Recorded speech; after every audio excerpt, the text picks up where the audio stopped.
Good morning. Today is 4 March, the year 2008. I'm Dr. Dave Thompson, a volunteer at the Palm Springs Air Museum here in California.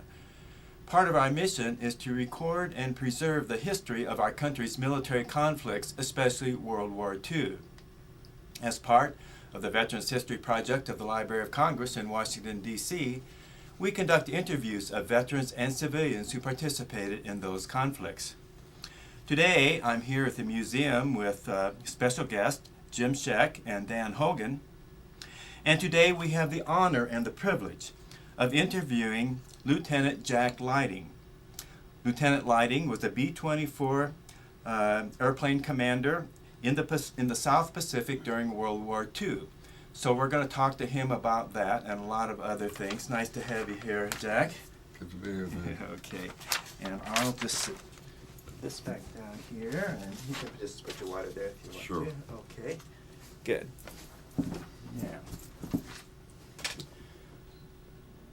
Yeah. Jack, would you repeat your full name for us and spell your last name, please? My full name is John D., as in Daniel, Lyding, Lyding. And when and where were you born? I was born in Chicago, Illinois, May 3, 1923. And what part of Chicago did you? We lived in the South Shore District of Chicago. White Sox fan? Were you a White Sox fan? I was a Sox fan, right, not a Cub fan. And what was your father's name? My father was John D. Lyding. And what did he do? He was a dentist. Oh, that's fancy that. I'm a dentist myself. Where did he go to dental school? Went to Northwestern University, McKinley campus, north side of Chicago. Do you know what year he would have graduated? Where he graduated, I don't know, but I would say it was around 1911, 1915. I'm not sure. Okay. The reason I asked, when I first came here, I was associated with a dentist who might have been about your dad's age, who graduated from Northwestern. Oh, really? And interesting, he played football on the Northwestern football team, and he played against George Gipp when he played his last game when Notre Dame played Northwestern. So they may have been classmates or knew each other. I was a Northwestern fan, and I knew I could repeat a lot of the names of the players. The best one that I remember was Pug Rentner was quarterback. But I could go on with that. Well, that's all right. I'm always interested in those things. Now, and your mom, what was her name and her maiden name? My mom was Mercedes Jones Lyding. Mm-hmm. And how did your mom and dad meet?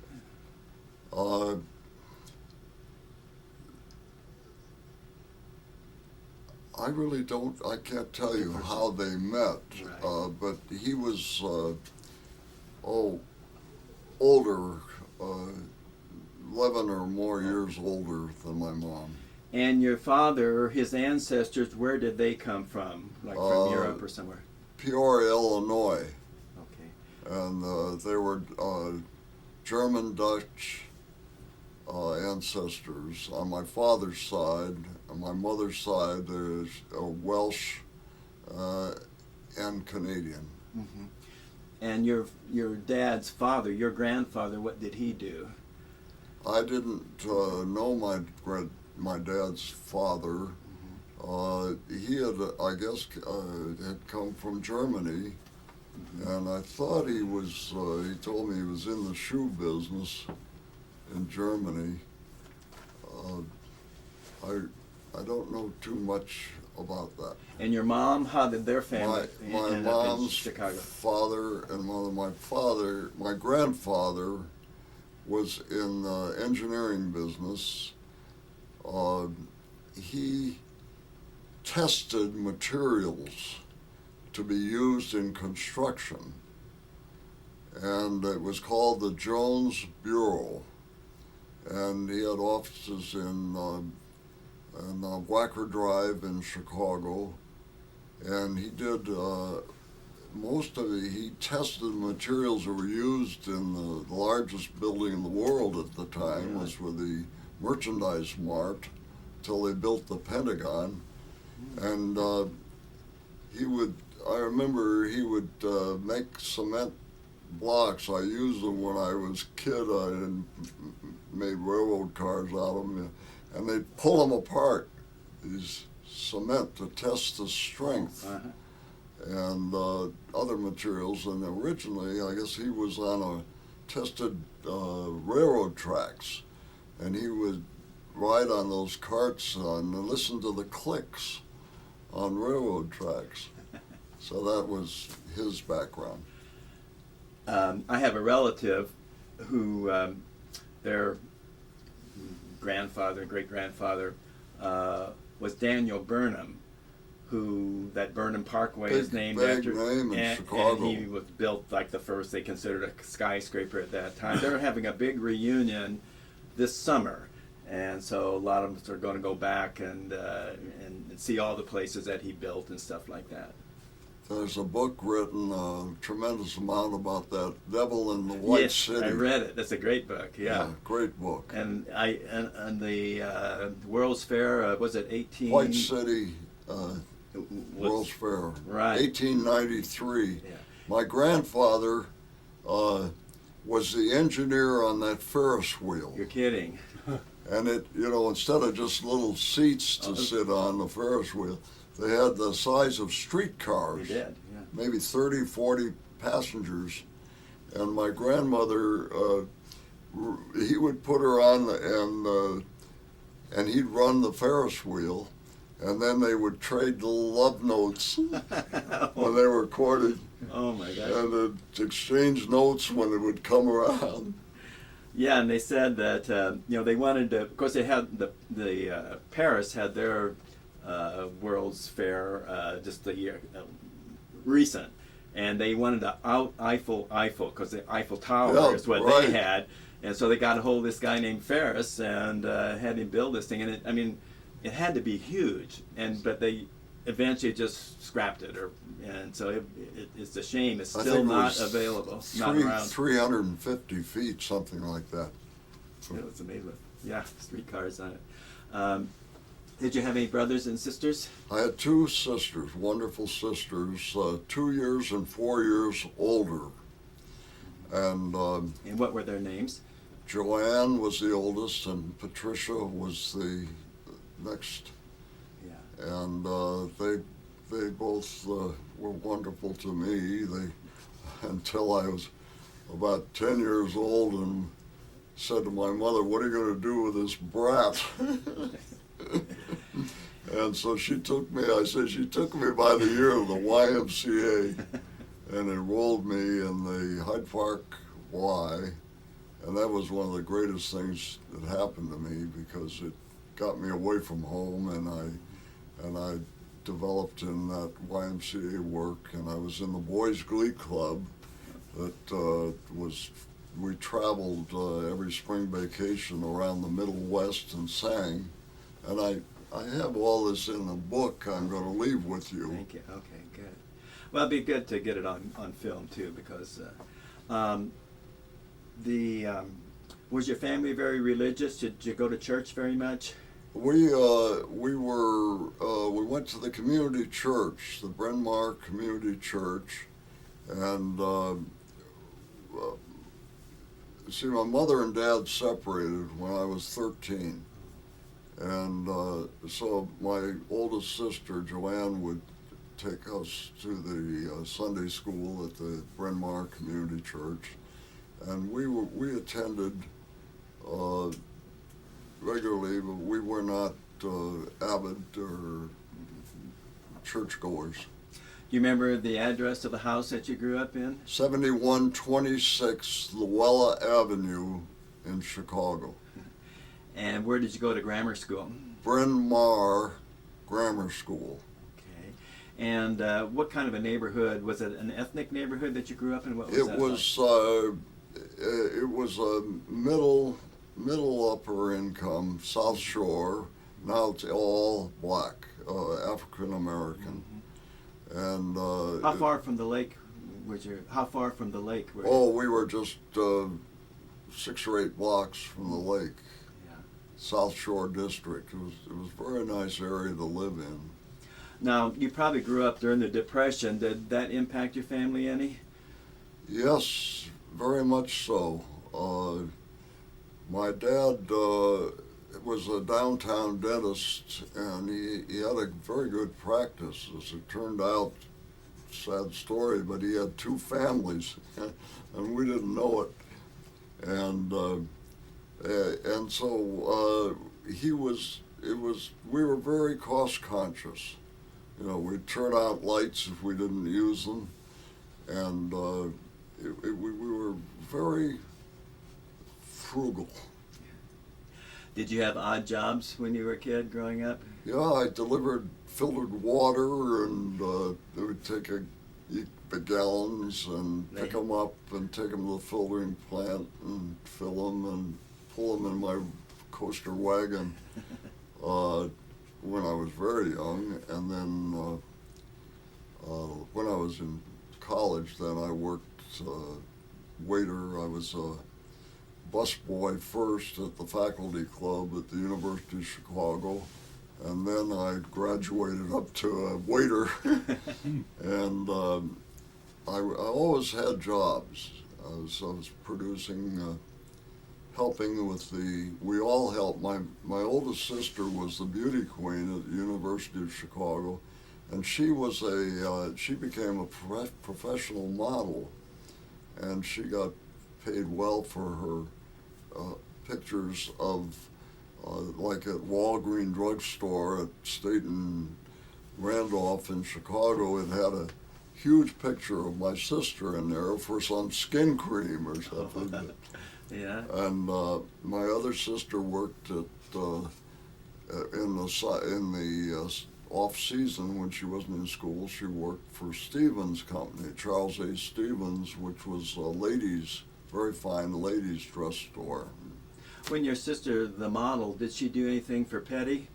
Those Petty girls? A guy named Petty was an artist, and he had models. I was wondering if maybe she... I don't know about that.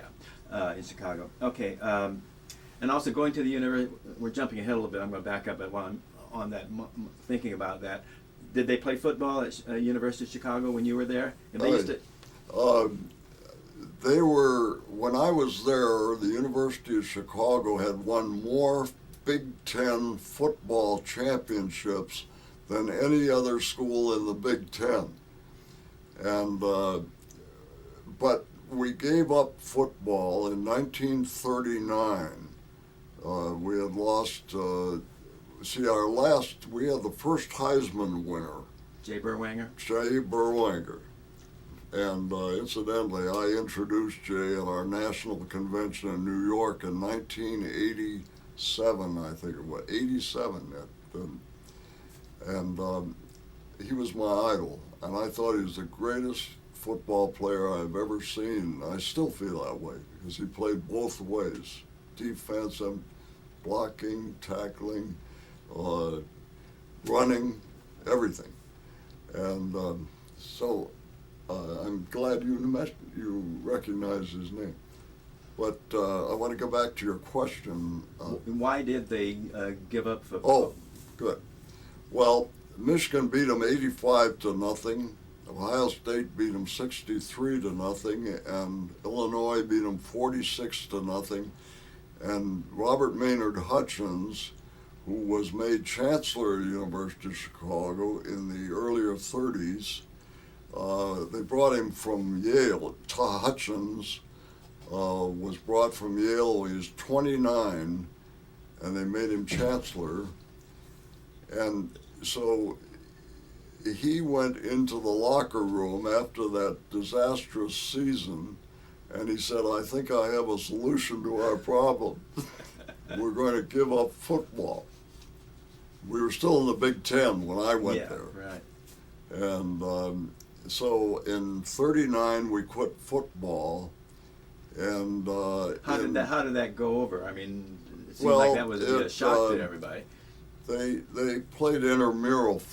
What we did, we had a 6-man tackle, and they played, instead of the full length, we played across the field, and it was, instead of 11 men, it was 6. And we had all the uniforms and the equipment, Yeah. but that was it. And so anyway, Hutch got us out of football, and then in '42 they dropped the Big Ten. They dropped out of the Big Ten, and Yeah, it was like Michigan State came in. It was a Michigan big State 9 came until in Michigan State 42. came in, right? Yeah. Oh gosh. Now let's back up to just a little bit. So when you were a kid, what did you and your buddies do for recreation? What did you and the other kids do? Did you play sports, or what did you do? I mean, just for fun in the neighborhood. The YMCA was the greatest thing that happened to me. So when I got to the Y, and they had a scout, they had a YMCA camp up at Hastings Lake in northern Illinois, up near beyond Libertyville, and I asked my parents if I could go to that camp, and so it was like for 2 weeks. But I liked the camp so much, I wanted to stay all summer. So I got jobs peeling potatoes and washing dishes, so I could stay there. And they actually the activities didn't start until we got out of the kitchen, like 7:30 at night, and then they had wonderful activities, baseball and games and that sort of thing. Yeah. Did you do any swimming in Lake Michigan? Yeah, it was interesting. I couldn't swim, and I remember my best friend lived right there on the lake, and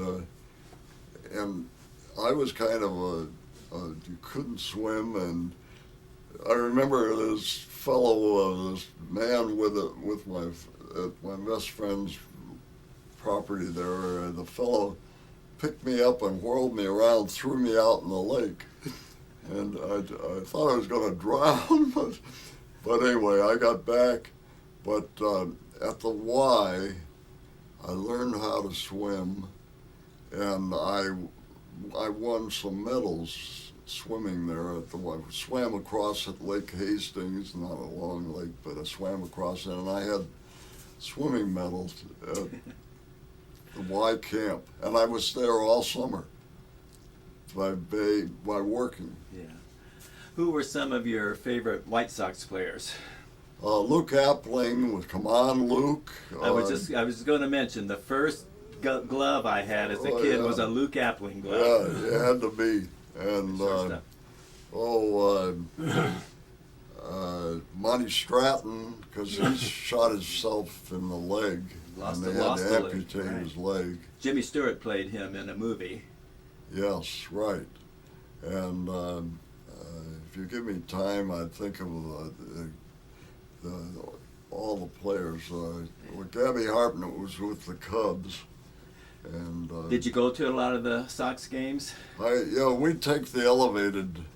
My best pals and I would take the elevated down, and somehow we'd get into them. I don't know. And were you a Bear fan or a Cardinal fan? Football. Do you know the Cardinals were the first pro team in professional football? The Chicago Cardinals. Yeah, I remember them. Yeah. They were the first team in pro football. I didn't realize They're that. now in Phoenix. Right. But I was a Chicago Maroon fan with Jay Berwanger. Oh, okay. And then I really wasn't too much into. George Hallis had the Bears, and he offered Berwanger $5,000 to play football, and Jay wanted 25. He chose to play rugby instead, just for fun. Yeah. Anyway, I wasn't a big pro. I was Big Ten. Big Ten. I was everything Big Ten. I mean, I went to all the Chicago games, and I got in some way. I don't know how. But I was a great Big Ten fan, because not just the football, but of the bands. Mm-hmm. And my sons called me a band freak, because the Big Ten bands would have contests just like the football teams. And the Ohio State band was fabulous. They were all brass, no reeds. The Michigan band was probably the best quality band. And Purdue band and so on, they were all wonderful. Did you play any musical instruments yourself? No, I played in cadets. I played the bass drum to go to the colors. Oh, yeah. Uh, Now, where did you go to high school? I went to Hyde Park High School on 63rd and Stony Island, and it was sort of a funnel to the University of Chicago. It was very high academically, and I went to Hyde Park. What were some of your favorite classes, and do you remember some of your favorite teachers you had? Oh, I was not that great a student in high school. My sisters were both very outstanding students, and they told me I couldn't get into the University of Chicago. So, but anyway, I had average grades, but I was Spanish and physics and English.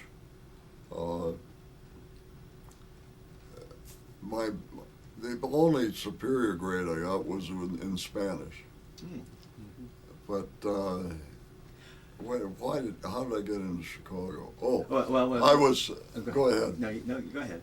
I was graduated from high school. I skipped 4A in grade school, 4A for some reason. So I was a February or January graduate, and I had to do something before the fall. And so I went to, if you didn't have a job or a connection, you went to the steel mills or the stockyards. So I went to the stockyards, and I went to Swift and Company, because it was the biggest. And I went in, and I asked for a job, and they gave me a job in the mailroom, sorting mail. And I was there about 3 days, and they said, we have an opening for an office boy up on the top floor. Are you interested? And I said, well, it's a promotion, it was wonderful.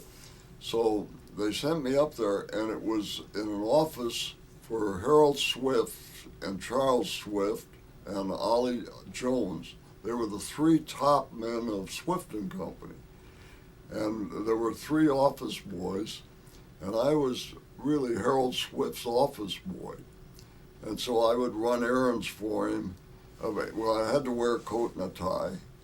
And we sat at a desk, and they'd hit a buzzer, and you run in there, and yes, Mr. Swift, and he'd say, well, I'm going to Lakeside, and I need a case of tennis balls or something. Go to Wilson Sporting Goods, get me a case of tennis balls, or he'd give me errands to do for him, deliver this to so-and-so, and running around. And so one time in the midsummer, he hit the buzzer, and I ran in there, yes, sir, and he said, sit down.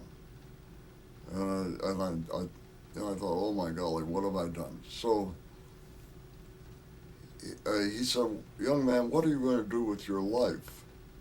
And I said, well, Mr. Swift, I'm going to go to the University of Illinois, is my plan this fall. And he said, why? And I said, well, some of my best friends are going there, and I didn't say, my sisters told me I couldn't get in.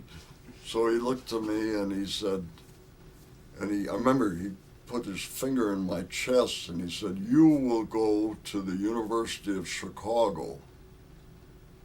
And, I fine. So, and but story short, I took the tests and I got in. And, I maintained that contact, and I worked in the plant at Swift's in the summer then. And I became, so later in my life and my career, I had occasion to deal with somebody from Swift and Company, and I asked him if Mr. Harold Swift was still with Swift and Company. He said, "Oh yes, he's very active." And so I said, "Well, please convey my greetings to him." And this man went back to the corporate, and he saw Mr. Swift, and he told him that. And I have two wonderful letters from Harold Swift in my book here that I've got. And I told him why I didn't come back to Swift was I had met the girl that I married out on the West Coast and went to Cal and so on. Did you play any sports in high school? Yes, I played basketball, and I was on the varsity basketball team. We had two varsity basketball. Those under 5'8" and under 5'7", and those the super tall guys. They were both varsity teams, but I was pretty short then. And my senior year, I shrank so I could get in the junior. Yeah. And I played there, and then at the University of Chicago, I played freshman basketball, and I got my numerals in freshman basketball. And the only football that was that six-man, and I got a football letter that they gave for that. Yeah. What position did you play in football? End. Mm-hmm. Did they? There were two ends and a center, and then three back. Right. Backfield. It's kind of like in the Navy, I played flag football, and it was kind of I think we had 8, but it's similar. So, what year did you graduate from high school? I graduated in February '41. Okay, now and you start in the fall at Chicago. University of Chicago. Do you remember what you were doing on December 7th, 1941? I was going to the University of Chicago, and I hadn't enlisted. Chicago was very isolationist. We were not. That's not our war. And there were major people, I could tell you who they were, that said that. And when Pearl Harbor happened, it was just the opposite. Everybody wanted to be in uniform soon, right away. So what I was doing when Pearl Harbor, I was walking to a course at the University of Chicago. I was at school, and I waited on tables when I was at the University of Chicago. I was in the faculty club, and I had a job there, first as busboy and then a waiter. And that's what I was doing at Pearl Harbor time, and immediately we all enlisted. But do you remember the first time somebody said to you, or did you hear anything on the radio, or did somebody just come up and say they bombed Pearl Harbor? Did you hear it on the radio, or do you recall, or just? Well, it was tremendous, and it was on the radio. We didn't have television, but it was pretty major. Right. Now, were you pretty much up on current events? Could you see something like that coming, that we would be involved in? Well, yes, but I was impressed when McCormick of the Chicago Tribune and Joseph Kennedy, Jack Kennedy's father, and Lindbergh They're saying it's not our war. So we didn't think it was going to be. And so I wasn't anticipating. And when I enlisted then, they assured me I could stay at the University of Chicago until I graduated. So I thought, well, that's 1945. It's 4 years from now, the war may be over. 2 months later, I was called to active duty. Now, had you been interested in aviation when you were younger? Yeah, in fact, that's on my book cover, a picture of me when I was wearing a uniform and pilot's wings. Oh, yeah. When I was 7. Oh, my gosh. And then there's over on the other side is the picture of me when I was in the war. Yeah. Huh. So where did you get that uniform when you were I don't 7? know. I used to like to go out to Midway Airport and see the airplanes. Yeah. I meant to ask you also a couple things. Like when you're in high, do you remember the first car that you drove, first automobile? It was the first one I drove was an Oldsmobile, and it was my mother's car. And I was short. I was so short that I could hardly reach the brake pedals. And we were driving up to Michigan, and I got into a crash because I couldn't stop fast enough. And do you remember the first car of your own that you owned, that you had? I didn't own a car until I was married. Okay. And what car? What was that? What kind of car was that? Remember? It was a Ford, a 2-door Ford, just low price car. And I meant to ask you, your mother, did she ever remarry? No. This was the tragedy in my family life, is that she didn't remarry because she didn't know my father was divorced and had remarried. He didn't tell her. And he told me after the war when I came back, and she had found out because some child had phoned and blah, blah, blah. And so I said to my dad, well, you didn't tell my mother. And he said, well, I had a divorce in Mexico.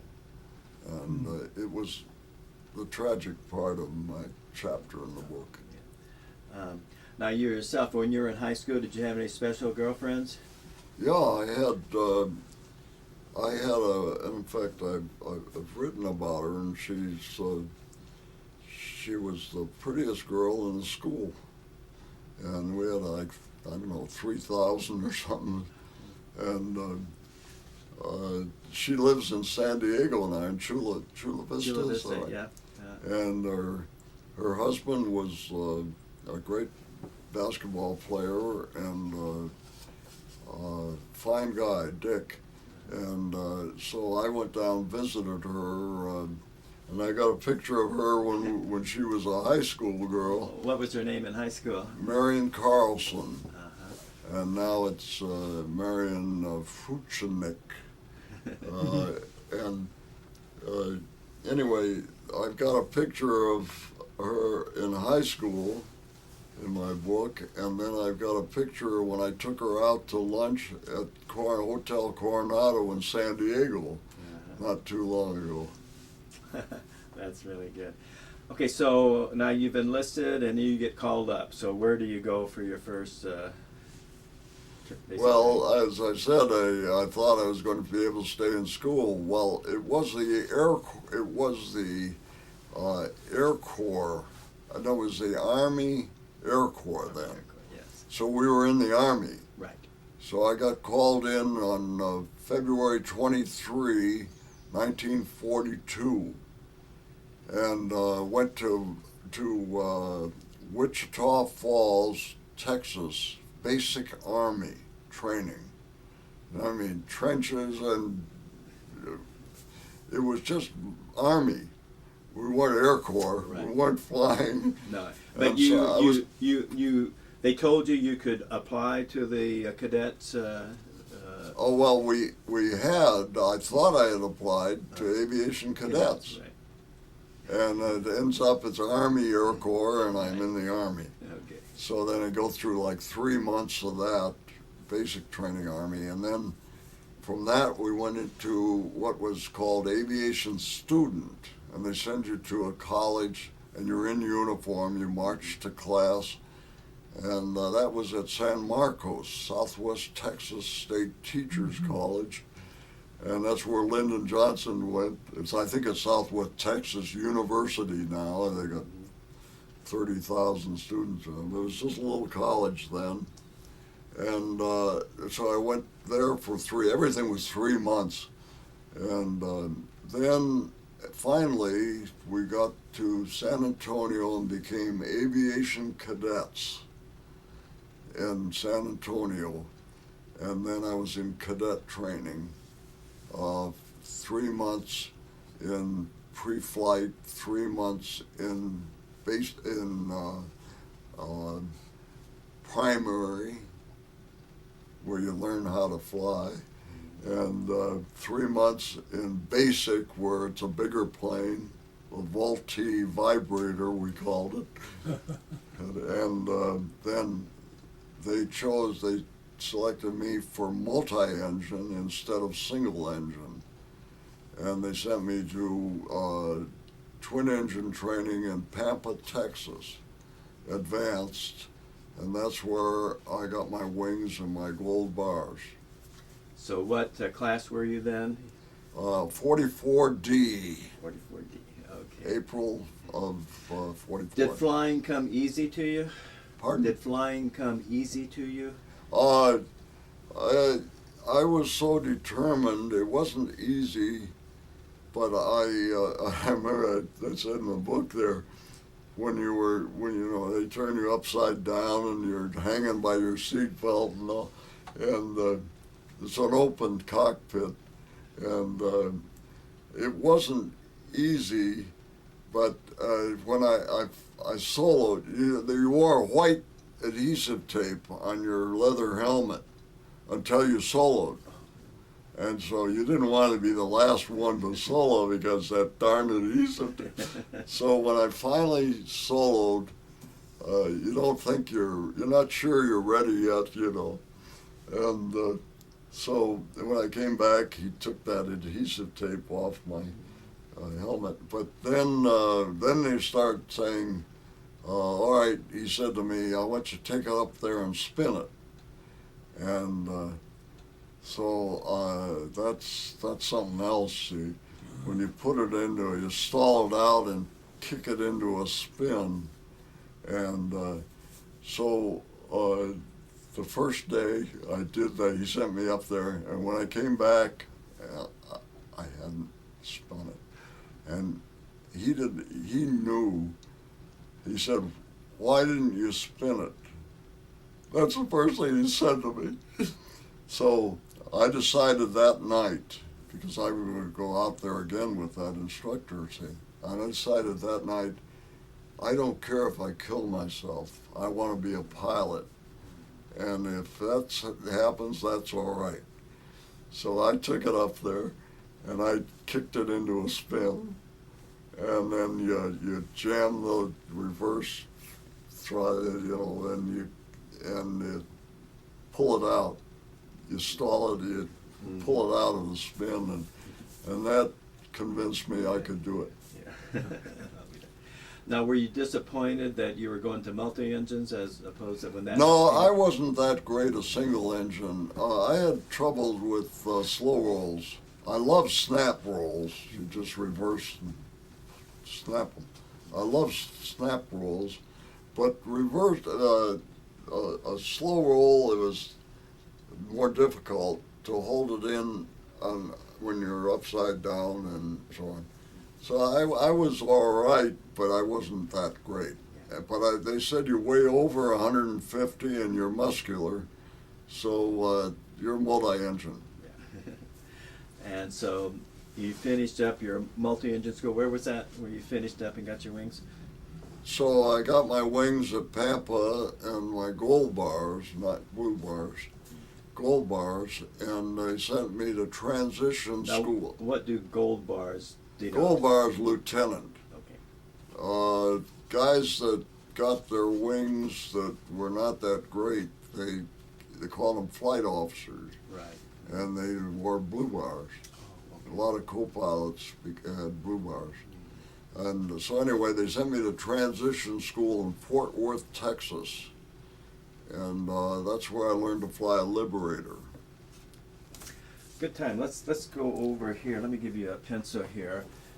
And I've got a couple of B-24s over there. Let's maybe take a look. Let's look at the top one first, the one on the ground. Can't you point out some of the main characteristics of that airplane? Well, If you would. the early ones, like this one, a D, didn't have a nose turret. And this was one of the early B-24s. B-24s had 2 bomb bays and a catwalk. B-17, the Flying Fort, only had 1 bomb bay, and you had to crawl through a tube to get from front to back. We could walk on the catwalk between the stacks of bombs. Oh. We had 2 bomb bays, but this plane was one of the early ones. We flew these in transition school.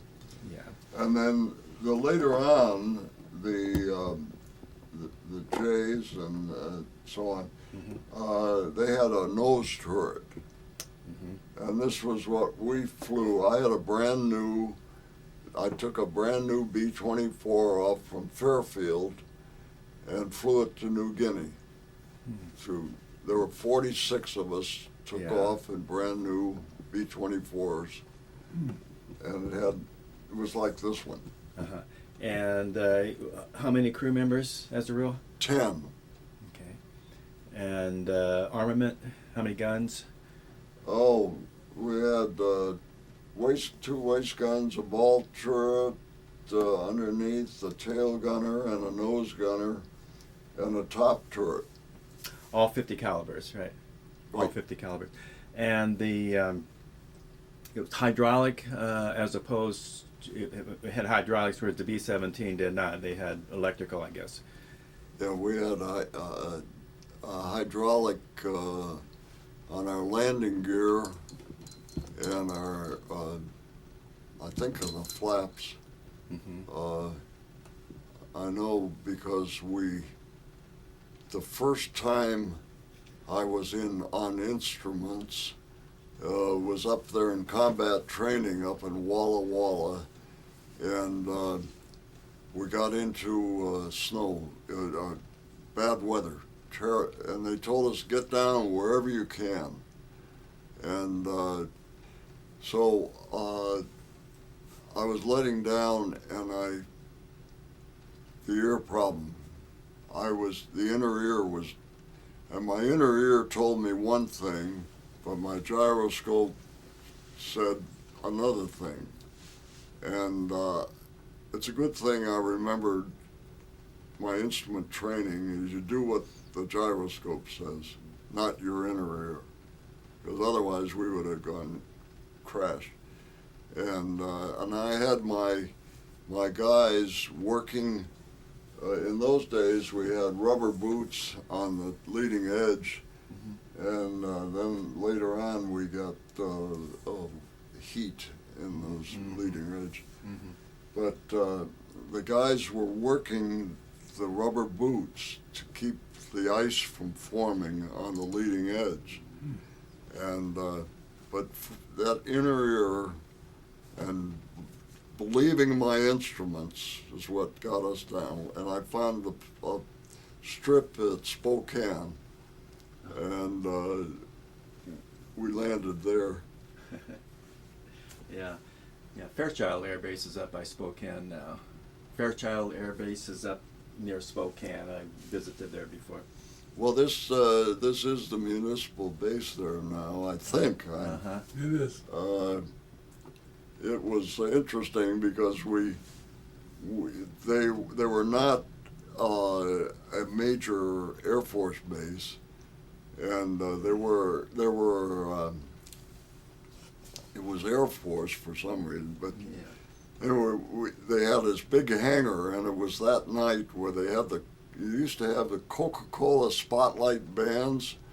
Once a week they'd have these broadcasts around the United States, and it was there that night, Jan Savitz's band, and it was a big band, you know.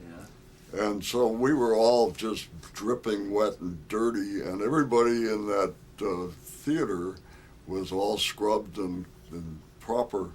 And so they put us in the front row, and I'll just make this brief.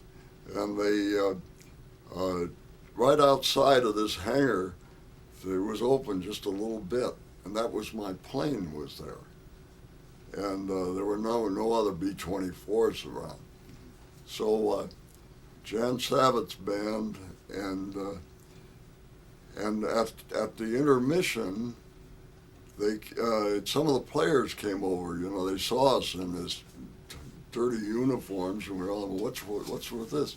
And I said, well, I've got a plane right out here. And I said, oh, you do? I said, yeah, you would like to see it? And they, it was their break. So I took them out, and I got them inside, and I said, do you want to see an engine run? And they said, yeah. So I started an engine, and I got a prop going, and I let them run the engine up the deck. And it was kind of fun. And then they went back. We went back in and continued with the program then. Yeah. So when did you get your crew? I got my crew after transition. They sent me to Lemoore, California, and that's where I met my crew. And we took hikes, or we played football or touch football, and just got acquainted for a few days. And then I had to get flight time, and they put them on bivouacs. They had to walk and that was not that great for them, but it was I had to get my flight time. And then we were assigned to combat training. And so there were four places in California thereabouts, but Washington. I was sent to Walla Walla, Washington, with my crew, and that's where we learned to fly formation. And when you go up there and you're just starting to learn to fly formation, you're all over the sky, and when you pass and review when you learn to fly formation. Then you have to go over the strip, and you've got to be perfect. And there are 6 planes, and so you learn to fingertip the throttles. Everything has got to be very slow and deliberate, and when you fly over there for the final review, it is perfect. You're not zooming ahead, or you're not going up above, or you've got to be just like this. And you learn to fly with fingertip control. And that was great. Then they sent, after we finished combat training, the Navy from Pasco, Oregon, or something, they used to dive on us and attack us, and my gunners were shooting film. So when they reviewed the film, they said, well, you just shot your tail off, or you just did this or that. And anyway, they were applying what they had learned as gunners. And then we were sent down to Hamilton Air Force Base, California, and we were assigned new brand new Liberators. Is that in Ontario? Was in Ontario? No, Hamilton is in Marin County. Marin, yeah, okay. Up there. Yeah. And then we got these brand new airplanes. And the first time I took mine off. That's oh, okay. geez. That's all right. That's fine. That's too bad. No, that's okay. The first time I took. Here, we'll just put him down there. Yeah. First time I took mine off. Yeah. A pipeline, a gas line burst, and we were just lifting off, and you freeze. You know, you have it understood that there'll be no sparks, and so you say freeze, and my engineer got back there and repaired it, and it aired out enough so we got, because we would have blown up if there had been a match or a spark. Yeah. And that was the first time I flew that flight. And then, of course, we flew, and we were waiting then for weather to clear so we could go to the war in the Pacific. Mm-hmm. And so they sent us over to Fairfield for, that was to be our takeoff base to go to the Pacific. And we were about 3 weeks waiting for the weather to clear. And that happened to be when I met the girl I married, and that's another story. Well, let's just pick that up. Where did you meet her? We were going to briefing every night at Fairfield, 4 o'clock, to get our instructions to take off. And we go at 4 o'clock, and they say, you can't make it, come back tomorrow at 4 o'clock. And so one night I said to the guys, there were 3 of us there, another pilot and his navigator and I, went into this. I said, let's go to the city. I've never been to San Francisco. So we went into the city and took a bus from Fairfield. And we got there, and I got out of the bus and I got a cab, and I said, I want to go to the best place in town to eat, and where they have a big band for dancing. A big band. You know, we didn't have any girls with us, but there were 3 of us. And so they said, well, that's got to be the Palace Hotel. And with Henry Bussey is there with his band, and the garden court of the palace. That's the only place that described, as you described. So we get there, and it's full of all admirals and 4-star generals and important people. And I go to the maitre d' and I said, I want a table for 3. And he looked at us, he said, we don't have any tables for, you know, we're full, you can see it, we're full. We don't have it. I said, and I pointed at my bars and my wings, and I said, I want a table for 3. And he knew I meant it. And so he took us up and he put a round table this big in the Henry Bussey band. It was right at the end of the trombone section, and the trombone was coming out over our table. You asked how I met my wife. So somebody saw us up there. We were so conspicuous, he sent a bottle of champagne anonymously to our table. And so I told the waitress, I want to know who to thank. And I gave the waitress something there, and so she told me who they were. And so I went over and to thank them, and I brought them over, this couple. They were, you know, middle-aged then. And I brought them over to introduce them to my friends, two other guys. And so anyway, they said, well, what are you doing, and when are you, we'd like to have you, they lived in Piedmont, and they said, well, we'd like to have you come out and visit us.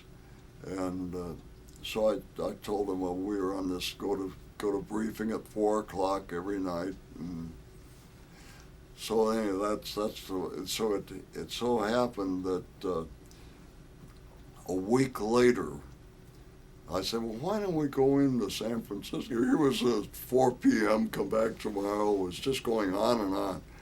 And why don't we go back to San Francisco? And I'd like to call this guy that invited us to visit their home.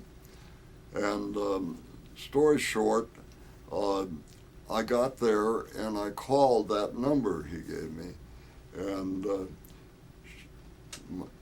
my wife-to-be answered the phone, and she said, well, my dad isn't here right now, but if I can reach him, can you call back? So I called, and he didn't remember me. And by name, of course, it didn't mean anything to him, but so she happened to be at home with 2 other gals who were dressed to go out that night with 3 guys that were on the Missouri. The Missouri was in the bay, and they couldn't get off the ship. And here I am on the phone, and there are 3 of us here. And so I said, well, we'd love to meet you, and so on and so on.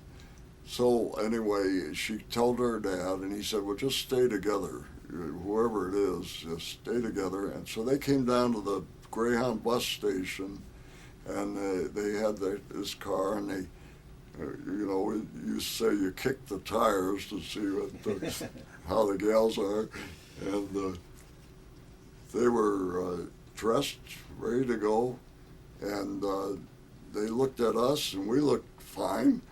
So we got in the car, and I said, I want to go to the best place to eat and where you can dance. So they took us, they said, well, that's the Claremont Hotel. Russ Morgan is there. And I said, that's where we'd like to go, take you for dinner. So then that's how I got acquainted with her. And then a few more come back at 4 p.m. I had dates with her. And because the weather was bad, and I took a bus in and so on. And her mother was wonderful to me.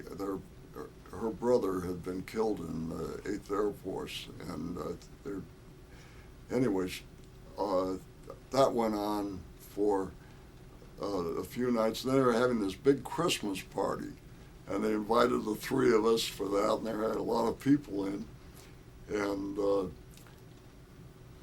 4 p.m. And we go to 4 p.m. briefing, and they said, the weather is perfect. Christmas Eve, and you're leaving. And you can't tell anybody where you're going or what. And so all you can do is say, we're not going to be able to be there tonight. So that's what I did. And I just said, we're not going to be able to be there. And that night at about 1 a.m., I called in for the final takeoff. There were 46 of us, brand new Liberators. And I poured the throttle to it. And I remember the guy in the tower said, Merry Christmas and good luck. Mm. So Now, did you and your first of all, what was her name then? her name was Natalie Doe, and her father was Riley Doe, and her mother was Lillian, and they were wonderful people. And what did her father They treated me almost later as a son. What did her father do? Her father was with Safeway. He was one of the first employees. He was the first college graduate M.B. Skaggs had up in American Falls, Idaho, and they only had a couple of stores, and she was born in Pocatello, Idaho, and it was when Safeway was Skaggs United at that time, and Safeway was a chain down in Southern California, and then with Charles Merrill's money, Merrill Lynch, M.B. Skaggs formed this company of Safeway, and so he was with that group, and Okay.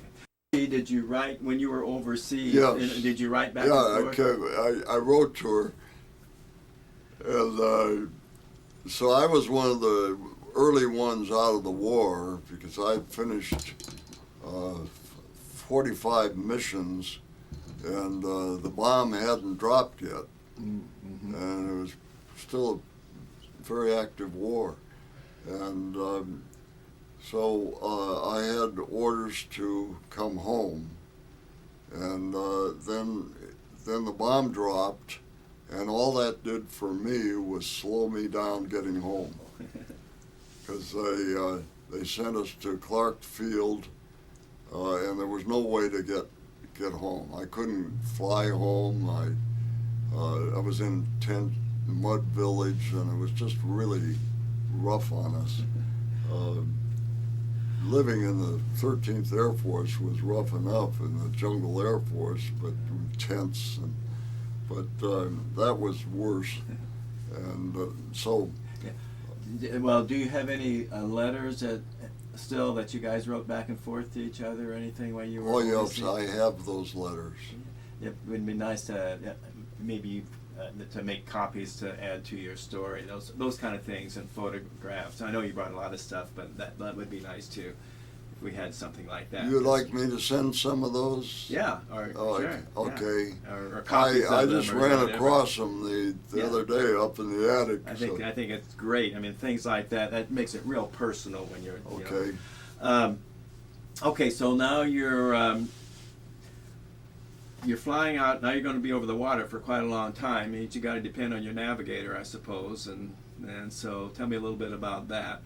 Your trip. Well, where you went. we got out 3 hours out. You weren't supposed to open your orders till you were out, but 3 hours out, or I think it was that, and I lost an engine, and I didn't know why the engine went out.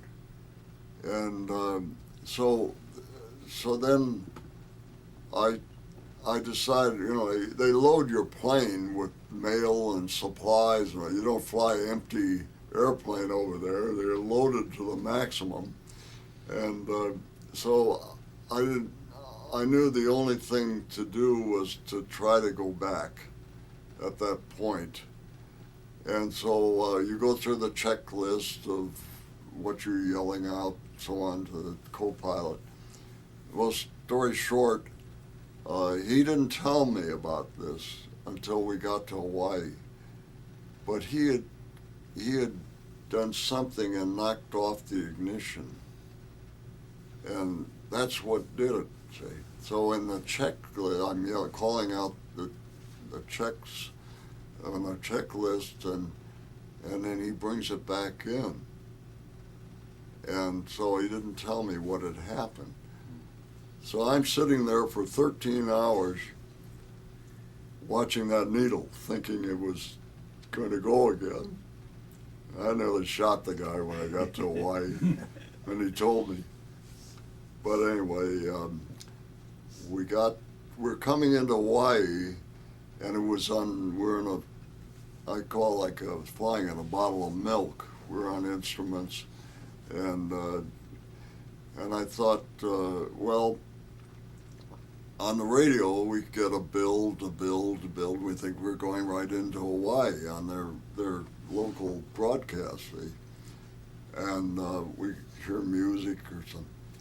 And I'm looking at the map, the navigator's showing me, and Hawaii's about this big, and here's the Pacific Ocean. And I'm thinking, so I was getting a build as I was coming in, and then suddenly it starts to fade. I mean, after And I'm thinking, my God, where's the next island? Well, it was like Midway or something. and it's 2,000 miles of ocean. Were you in contact with any of the other If you planes? what? Or were you in contact with any of the other planes in No. the group? Couldn't see them or anything? No, we were 10 minutes apart or something. I don't know what. But anyway, my navigator had told us that, no, I think we're all right. And anyway, we had what we called an IF, International Friend or Foe switch. There was something there, and I flipped that on, and they get contact, and Hawaii tells me you're fine, you're coming right in, everything's fine. And so I let down, and I got under that overcast, and I landed at John Rogers Field, Hickam, I guess it was, and landed it there, and we were there overnight. And there was still, Pearl Harbor was still almost smoldering. It was just destroyed, everything there. And we walked around and saw the destruction of Pearl Harbor. And then the next morning we puddle jumped across the Johnson Island and then Tarawa or Guadalcanal to fly to New Guinea. And the orders said to fly to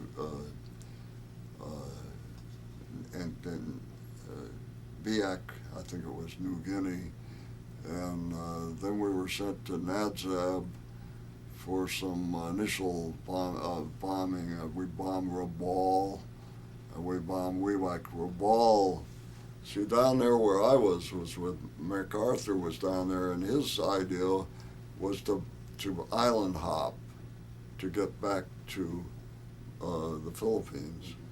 Nimitz was up here, and he was going straight across. And he would take Marines and go into islands and lose thousands of Marines. And so we were island hopping, and the first mission we had was Rabaul. And there was just like 175,000 Japanese troops down there, and MacArthur had isolated them. And it was just like throwing bombs at a bunch of isolated, there was no opposition because they didn't have anything. And that was Rabaul, and then Biak was the next mission, and there was no opposition. And then we were sent to Morotai, and Morotai was close to the Japanese, and they had air bases there. And the night I arrived in Morotai, the Japanese bombed the base, and I remember diving into a foxhole, and anyway, You were with the 13th Air Force, did you Yes. say? Okay, so what did that comprise of, basically? Well, we had 4 groups, 394th, 31st, 21st, 23rd squadrons in the group. The 13th Air Force, we had 5th Bomb Group, and then 4 squadrons in the 5th Bomb Group. My squadron was the 23rd. It was one of 4. I see. And how many planes? 24 planes were on a mission. And they were all B-24s? Right, 4 6s. And did you have fighter escort on your missions?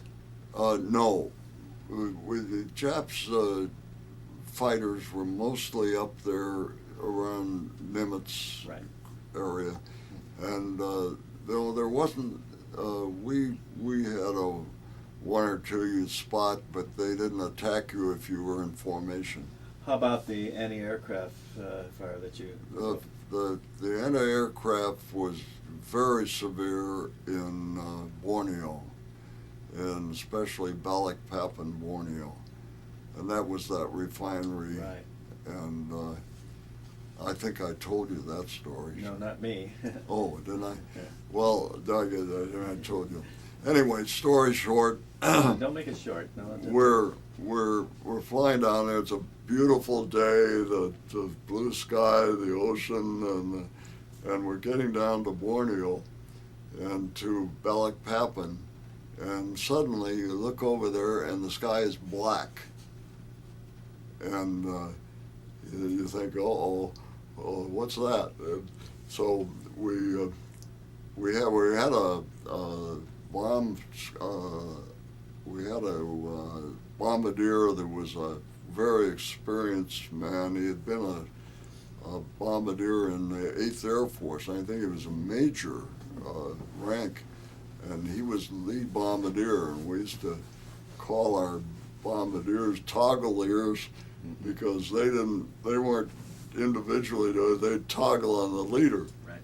So anyway, we turn and head into this black sky, and that was something, because I remember sliding down in my seat, and I was thinking, well, if it hits the hood of the plane, it'll bounce off. If it did, if it goes in, it'll penetrate, and you could. But we had all got hit and had holes, but nobody got shot down because this wonderful leader made a diversionary tactic just before we got near right over the target, and that the flak didn't respond quickly enough. The radar in the Japanese flak was very accurate, and it was like somebody standing in front of your plane throwing gravel at you. That's the way it sounded. It would hit, the burst flak would hit your plane, and anyway, those were the roughest missions. We had to do that until we go into Balikpapan. And these were 13, 14-hour missions. I flew one to Kuching, Sarawak, 15 hours. It was the longest mission one had flown by then. So we were lucky, and we didn't get shot down. We got holes. The guys used to get out and count the holes.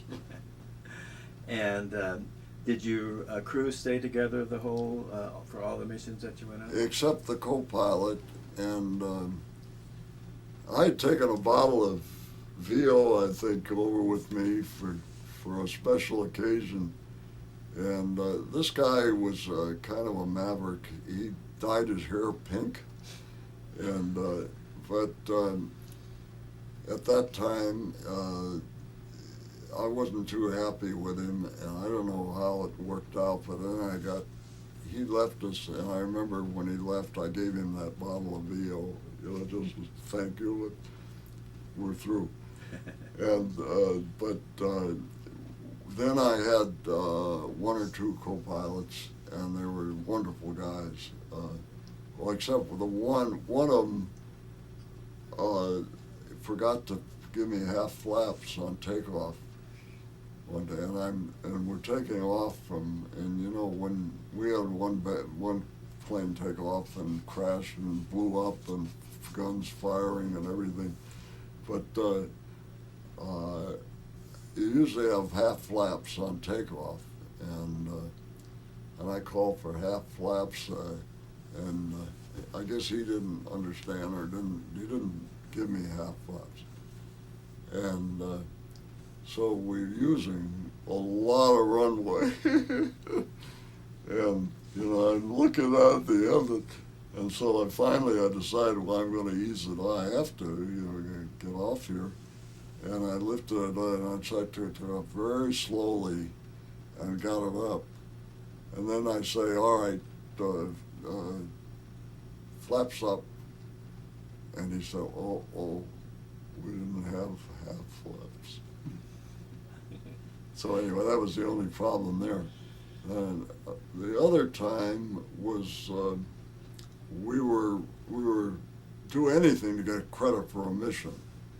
It was what got you home was the number of missions, the number of months, and the number of combat hours that you had.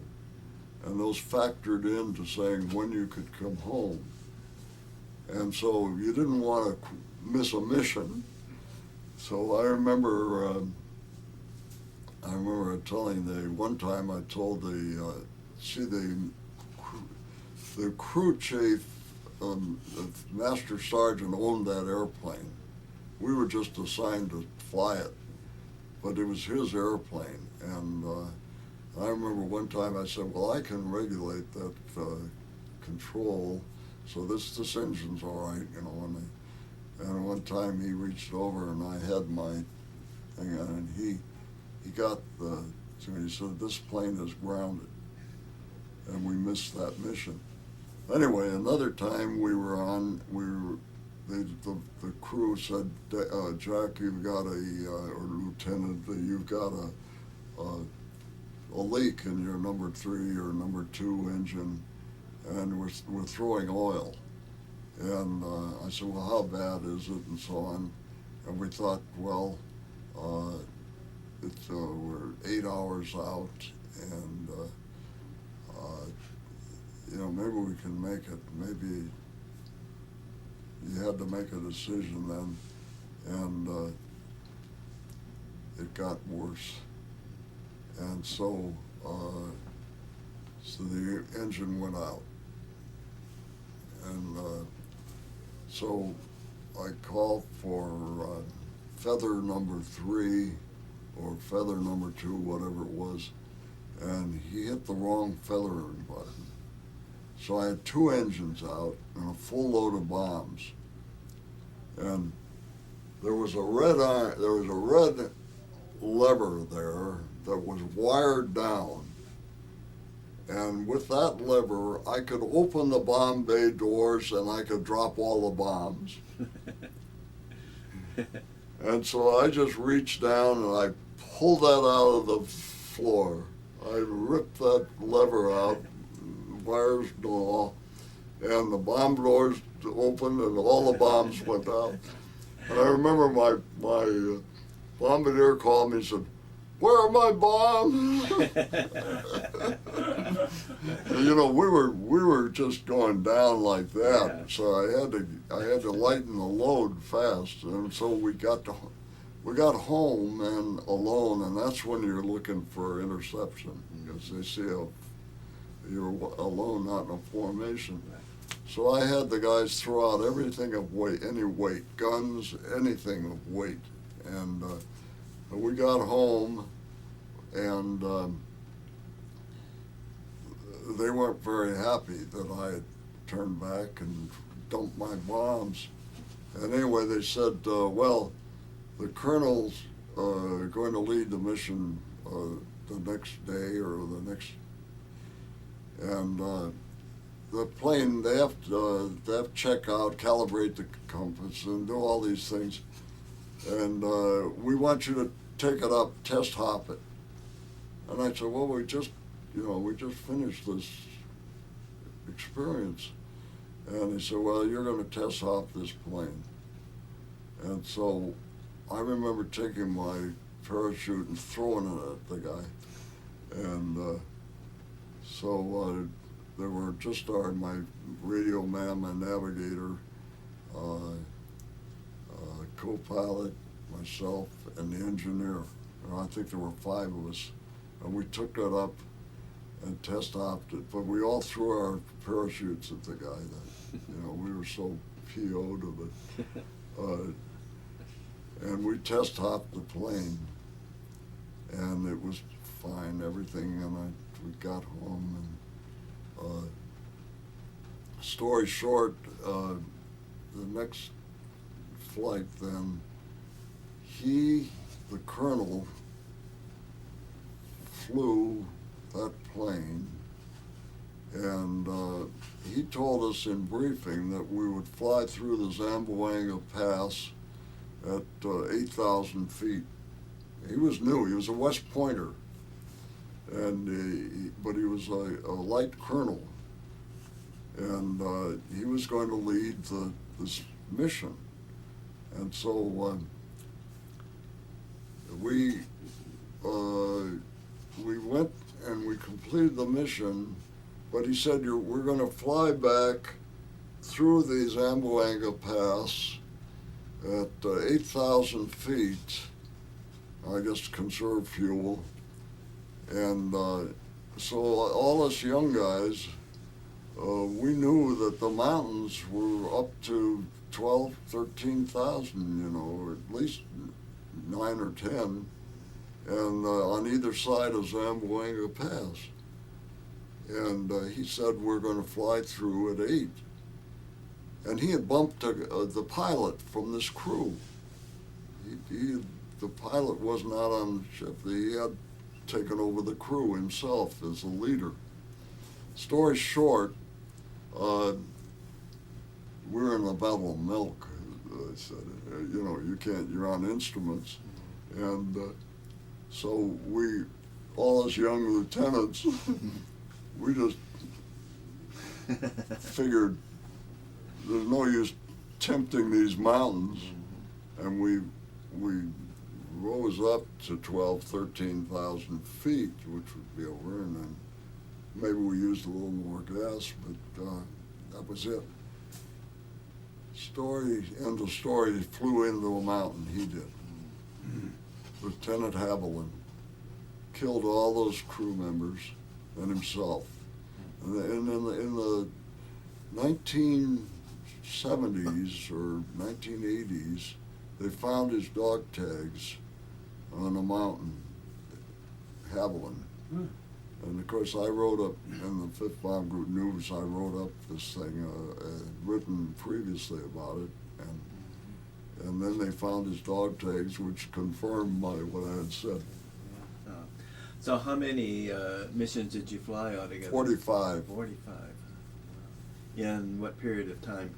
9 months. Anybody get hurt of your crew on any of the missions? No, I brought him back alive. And nobody's. I had dengue fever over there, which was the worst pain I've ever had. And I was I was flying, and when it struck me, and I couldn't.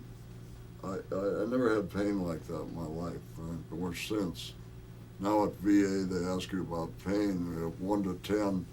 I said, well, it's not a 10. I've had a 10, but it's 9 or 8. Well, where the pain in your head, or yeah, what? it was in my head, and it was just horrible. So I lay down on the deck, and I had the co-pilot flying, and I may have had somebody else up there in case. But anyway, I said, I want to get up and land the plane when we get there, a navigator. So anyway, they got the plane back to the base, and then I lowered it, and I took it in, and I landed it, and taxied, and then they took me to the hospital. I mean, tent hospital, you know, and I was in it for 3 days, but that was the worst pain I've ever had. And do you remember your last mission? Yes, I do, very well, because I was an instructor pilot. It's interesting you would ask this. And so they had this fellow, and my group then was heading for, we were going to invade Japan at that time. And the next bombing missions would be Formosa. And, you know, there was strong Japanese base there. But anyway, we were on this, I was sent along as an instructor pilot for this new crew that just arrived from the States. And so I was telling this pilot when we came back, I said, now, I I want to tell you the way we land these planes now. It's a little different than the way you were trained. That we would, in order to eliminate, and get down faster, and use less fuel, and if you get too close, if you're coming in a conventional flight pattern, you get prop wash, and you're bumping up all over the place in prop wash. So in order to eliminate that, we would fly up almost, like a mile from the end of the strip at 1,000 feet. And individually, we were coming in separately, and we chop all the engines and pull it up and stall it out. And then you get to the end of the strip, and then you would go into almost a vertical dive to get airspeed, to keep airspeed. It had to be 150, see? So you could do it in a glide, or you could do it power 10 miles back, see? So we would stall it out and drop it and glide it. And then fingertip it out of the glide and just touch nicely. And that eliminated the prop wash. I've told the pilots about this in the airlines, and they just can't believe it. I've told a lot of guys about this, how we chop the power at 1,000 feet. Imagine doing this in an airliner, passengers, and then dive it down and fan it out and hold it off.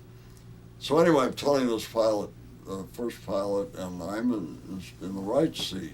I usually was in the left seat. And I'm in the right seat. I'm telling him about this. He says, yes, I understand. Okay. So he gets up, we come in at 1,000 feet, stall it out, drop the nose, dive it down, and he levels out at about 30 or 40 feet. And I'm sitting there waiting, my last mission you asked about, and I'm waiting for him to fan it out. And he didn't. And so I know that we're going to stall again, and we're going to lose control. If you stall it that low, you can't recover. And if you lose control, you crash. So I slapped his hand off the throttles, and I got 4 throttles in my hand, and if I went like that, they'd cough. You can't just go like that. So I took my column, and I just eased the power back on, and fortunately the windmill, they caught right away, see, and we had engines back, and then I lowered it just a little bit, and then cut and landed it. I did. And it was fine, and I was through. I said that in my book. That was my last mission. Oh, good night. I wanted to ask you, the B-24 tricycle gears, whereas the B-17 and most of those others were tail draggers. I suppose you flew both kinds. Which was easier to the land? tricycle was the easiest. Really? Much better, because you come down and you touch on your main gear, and you're holding the nose off. Oh. And the other, you got to land like this. So then how long did it take you to get home? When did you actually get back home?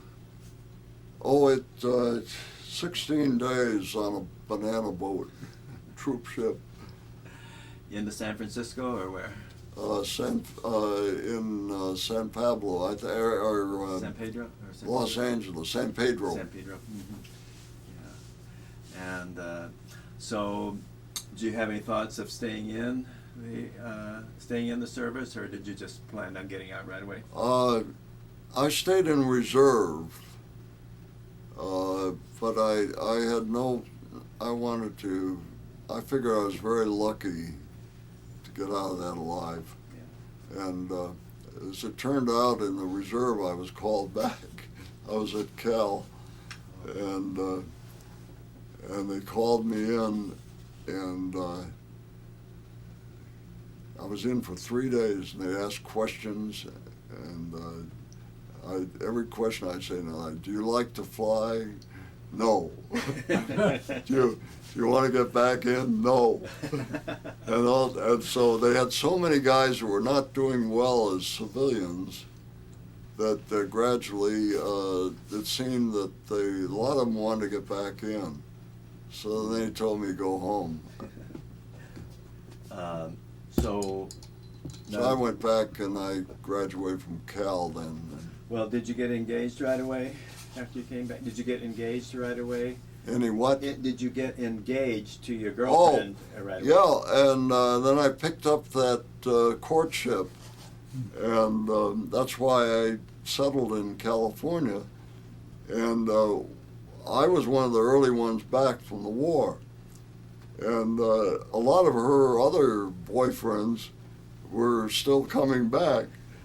And so when they get back, they're calling her, and they find out that she's going with me. Who is this gink from Chicago? And so anyway, it took me a while to get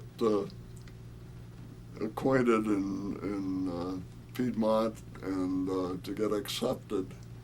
But it helped that I transferred to Cal from the University of Chicago, and I was in the same fraternity at Cal that I was at Chicago. Which one was that? Psi Upsilon. And we were, I remember when I got back, I went to the Psi U house with my barracks bag and B-4 bag, and there were 4 or 5 guys living there, and they're all 4F. You know, they couldn't get in the war. And I go to the door, and I hike up the stairs of Psi Upsilon, and I said, I'm a Psi U from Chicago, and I want to live here. I'm going to go to Cal, and I want to go to Cal, and I'm going to live here in the meantime. And the guy says, we don't like transfers. I said, get out of my way, you're going to love me. So I went up to the top floor and I picked out the best room. So what was your major? I majored econ. Mm-hmm. And how soon did you get married, you guys? We were married in, that was 45 when I came home, and we were married in 47. Was she working at the time, or was she doing? Yeah, she graduated in 45 from Cal, and we were married in 47, and she worked for, I think, Coca-Cola Company, and I worked, and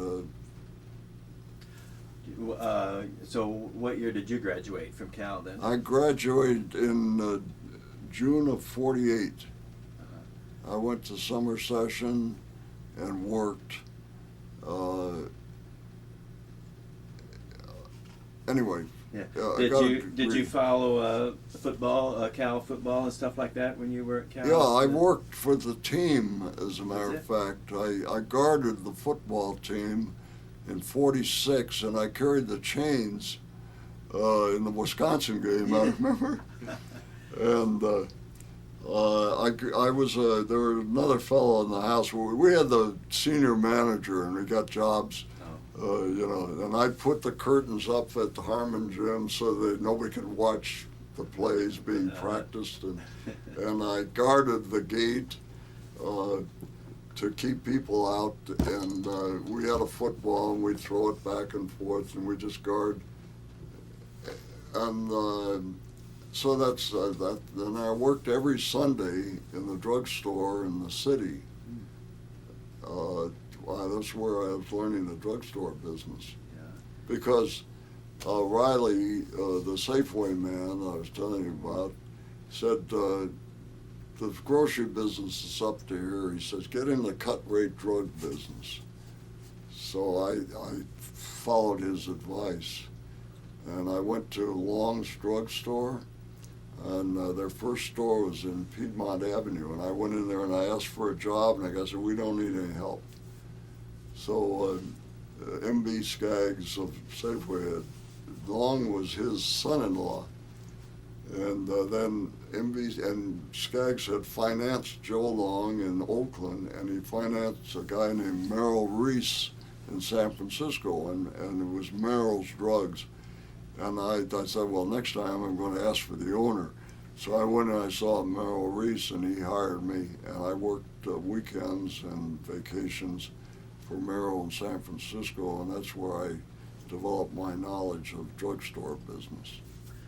Why did they call them cut rate drugs?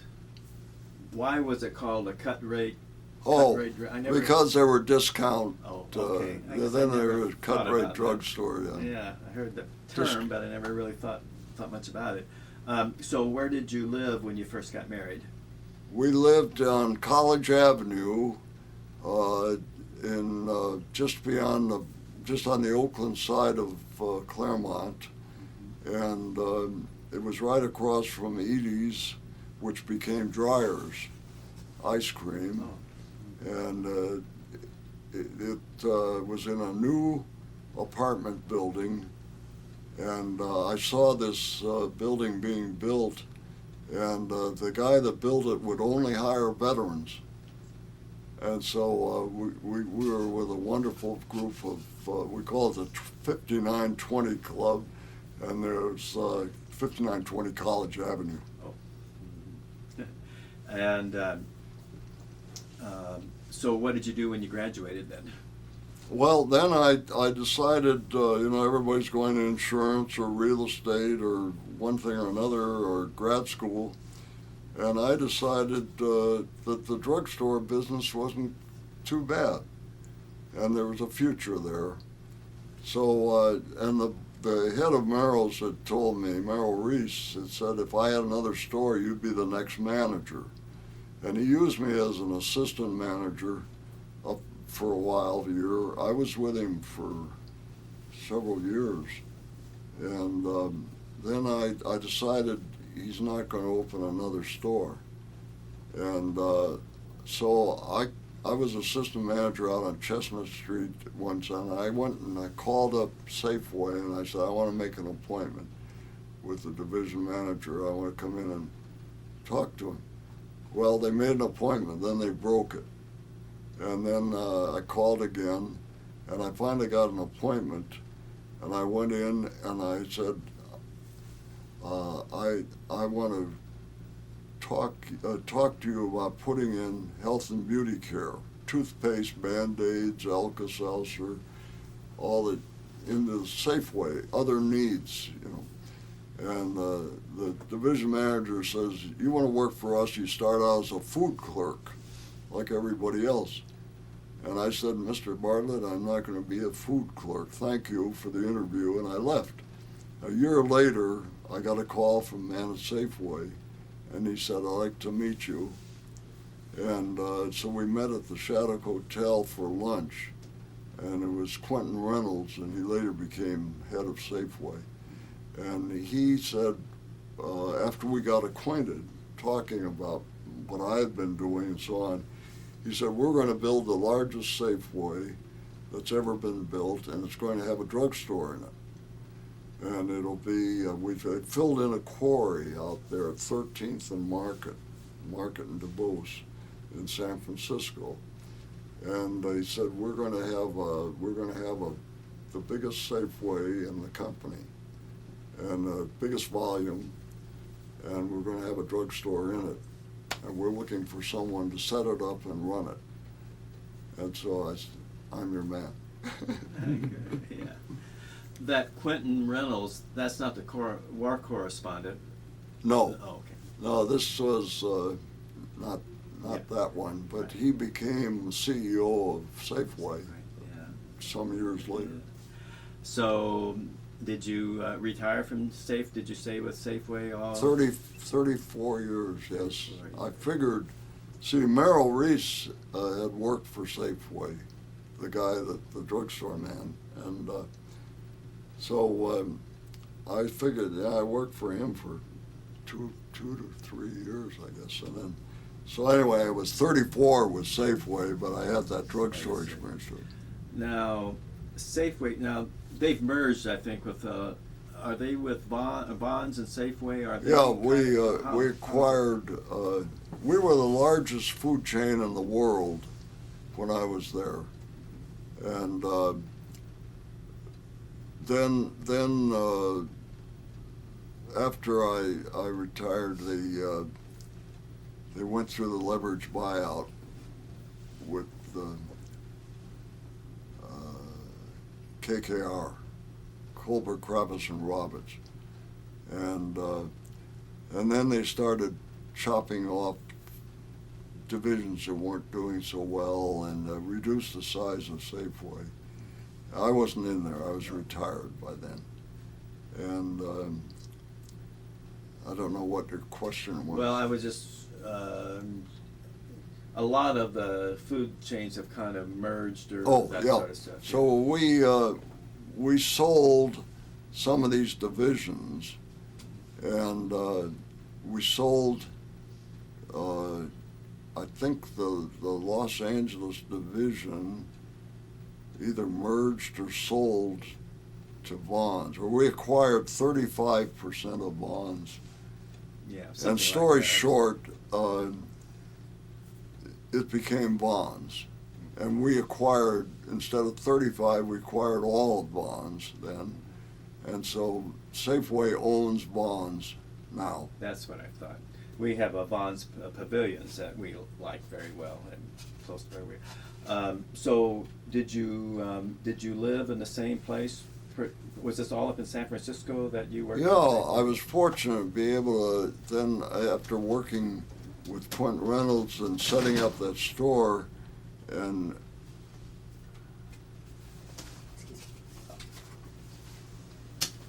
setting up the store, and I ran it for 3 years. Operated it, set it up, and operated it. Where was that store? Market in DuBose, and they built this big tower out there. And the guy that built it said you could put a house on top of it. So it's still there. It's in the book. Yeah. And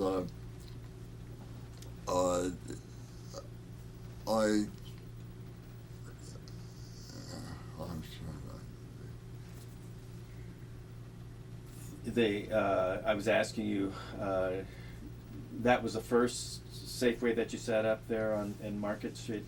yeah, and I worked there 3 years. Oh, and then Reynolds came. He come through, and this was the experimental store, and it was doing. We had to do 67,000 a week, and we opened at 85, and it just kept growing. And we had to beat Coos Bay, Oregon. That was the largest in the company, and we beat that. And then Wisconsin Avenue in Georgetown was another huge store. And anyway, Reynolds says to me, "Can you get out of here?" And I said, "Yes, sir. I have a man trained to take my place." So then he set up a position of non-foods merchandising manager. He was division manager then in San Francisco, in Northern California, in Hawaii, and he brought me in and made me non-foods merchandising manager for the division. And then that developed. The company had a feeling they needed somebody that knew non-foods. And so Robert McGowan was then president, head of the company, and he called this meeting, and he told division managers to, if you know, have anybody working for you knows anything about non-foods, send them to this meeting in San Francisco. So Reynolds sent me, and there were 4 or 5 other guys. And so we sat in a big office room there, and all the top officers of Safeway were in that room. and they were firing questions of the different ones there. And the next day they called me and they said they wanted me to set up a corporate non-foods department. And so I got into corporate then. And you asked me if I lived all the time in the Bay Area then. Yeah. And I became head of non-foods for the corporate. And where did you live most of the time? Well, most of the time we lived in Piedmont. We had bought a little one-story, one-bathroom, Baja Piedmont, I called it. Do you remember the address of that? Do you remember the address? Yeah, 101 Fairview. And then we moved to, later on when I made a little more money, we were up on 206 Mountain Avenue in a nicer part of Piedmont. And did you have any children? Yes, I had, Nat and I had two sons, two fine sons, and they're... Oh, yeah. Let me see them. Uh-huh. And what are their names? Dan and Rick. And what do they do? Dan is Specialized Steel Products in Southern California. They make these things that hold up the ceilings. Oh, yeah. Uh-huh. And they also do stainless steel work in computer rooms. It's very specialized steel business. And he's like a regional manager in the West for them. And Rick is an attorney. He's head of a general manager of a law firm. And he specializes in workers' compensation. And there are not many attorneys who want to bother with that. Mm-hmm. And he defends employers. And he has some very fine accounts he works with, mm-hmm. Lots of hospitals and so on. And he's it was Leonard Thomas and Hall. Leonard's the guy that wrote the book on workers' comp law. And Thomas is the only one that's still connected. And now it's Thomas, Lyding, Collier, and Goff. So, and Thomas is still there, but he's not as active. And Lyding is the general manager of it. Any grandchildren? We have, well, you see, my first wife died. She died when she was 49. And then I was singing, she died in 1973, and then I met my present wife in 75, I guess, and Sally, who's here and with us, Sally and I were married in 76. And what was her name and her maiden name? Sally Walker Weiser. Okay. She was married to Weiser, and then they were divorced, and she was single when I met her. Where did she grow up? Where did she grow up? Well, she was born in Los Angeles, and she grew up in Palo Alto, and then in Berkeley. And she went to grade school in Palo Alto and high school in Berkeley High, and then she went to Cal, and just as my first wife had. Yeah. Did she have any children? She had two, also, a boy and a girl, and now we each have 5 grandchildren. We have 10 grandchildren. Between. And what year did you graduate? I graduated. I'm sorry. What year did you retire? I retired in 86. Okay. And what have you been doing to keep occupied since you retired? I have been in. I haven't been working for an income. I've been doing volunteer work and like John F. Kennedy University, I was on the advisory staff there, and I was on our board of directors of the Homeowners Association in Orinda. Actually, and I wrote this book. Yeah, I guess that took some time. So where do you live now? We live in Orinda, No, and that's 7 miles from the Bay Bridge. Okay. Yeah. Do you play golf or tennis or anything like that? We're active in the Orinda Country Club. Mm-hmm. Good. And what brought you down here to the desert, or do you come visit here every once in a while? My good friend Jim Schott. Jim, why don't you go over and sit next to him for a moment? We'll kind of wrap this up, and let me I'll hold this over here. Okay. Yeah. Do you want me to move? No, you're right. You're fine right where you are. Jim, why don't you have a seat there, if you would? Okay. Okay, Jim, tell us about this guy. How do you know each other and stuff? I met Jack Lyding recently. My wife, I got married in 1949, and my wife, she passed away in 1982. And when my wife was at high school, we both graduated. Jack's wife, present-day wife, were in the same high school, Berkeley High, and I remember that name an awful lot when I was Dave's wife, because she was in high school. And then I got remarried to a very good friend of Jack's, and Sally Lyding, and that was, we'll be married 3 years come April the 2nd. And we've just had a wonderful time knowing, or I have, but my wife has known them for 40 years or so. And, but it's just been wonderful to be with Jack, and I just like to be around him, because he's a very interesting man and a real cool.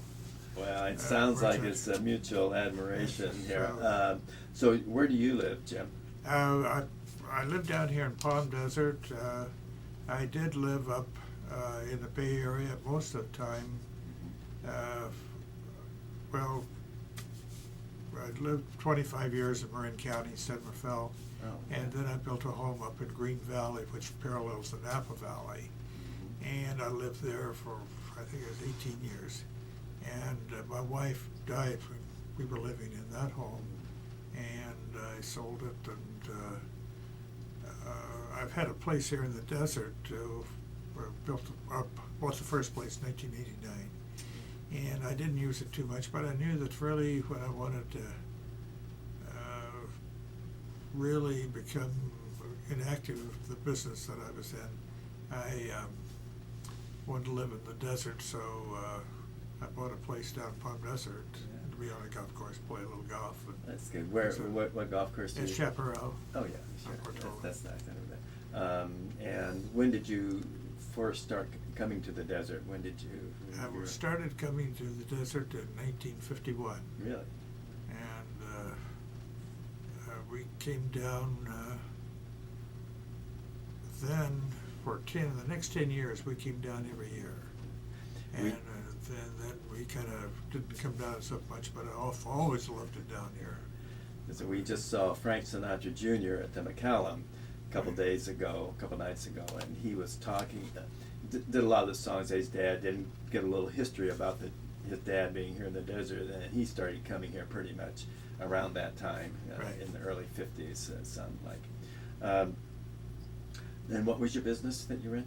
Well, I was always in the furniture business. In the first part of my career, I was in the wholesale business, and then I opened up some retail stores, starting in 1976, and we have sold everything now but one store, which I have a daughter that manages that, and she has been buying that from me, and I work past normal retirement time, but I really love the business. But My daughter had been with me about 18 years at that point, and I felt that if she's ever going to really be on her own, what she wanted to be, this is the time to do it. So then that's what Okay, it was. well, thank you so much for bringing Jack in. Jack, maybe before we wrap this up, Shall I? yeah, you can sing that. No, you're fine. One of the things that, and I assume it's probably the same with you, is when you have a crew like that, you learn to depend on each other. You may not necessarily hang out together all the time or whatever, but you're really close. Is that pretty much the way it was with you? Yes, we had reunions. We used to correspond with cards, and when we all retired, we have reunion every year. Really? And we're like brothers. Do you know how many are still left of your? There are 4 of us left out of 10. Have you had any reunions lately? No, not for the last couple of years because a health reason, whatever. But we are very close. Cards and phone calls. And the other thing is that most guys say that their training pretty much helped pull them through. In other words, you just kind of, you're trained so well that when situations arise, just like you had talked about, you just kind of automatic. Is that what you found too? Absolutely. You do as you were trained, instructed. And you probably did things over and over again. Yeah. It became almost second. I use the expression flying at a bottle of milk, and that's when you really rely on your training. Yeah, when there's no visibility, you're talking about. Yeah. And if you, a young person that may be going into harm's way, do you have any advice for them?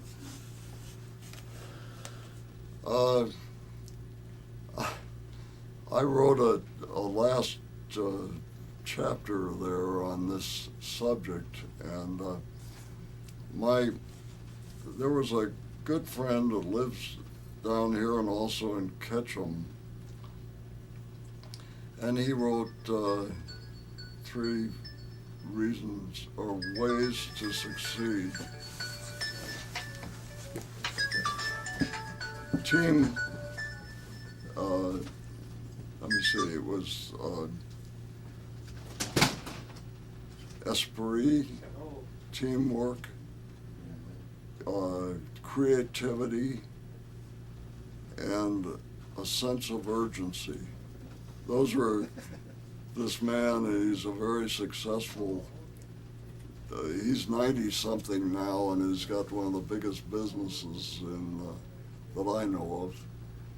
And he's headquartered, I'm going to stop there where his company is in Cucamonga, going back. Oh, yeah. But they supply all the major chains, Walmart, Target, everybody, Safeway, Vons, and his name is Buzz Bradshaw. But with young people, I gave a little pitch there is, honesty, integrity, energy. Just the important thing is to, like the golden rule, and I could go on, and I've written it in my book. It's just a short, because the gal that worked with me on this asked me a question like that, and then we put it down in the book. Okay, well, I'll look forward to seeing that. Jack, thank you for coming in and sharing with us. Thank you for your service to our country. Thank you for Thanks having again. Okay. Wonderful. me. I'm sorry it took you guys so long. Oh, thanks. Listen, I really enjoyed this. Here, we'll move this over here a little bit. I'm just Yeah. happy I could be here. Trouble is, my back is not that great right now. Well, I think you're doing awfully well. Okay. Anything you want to keep there,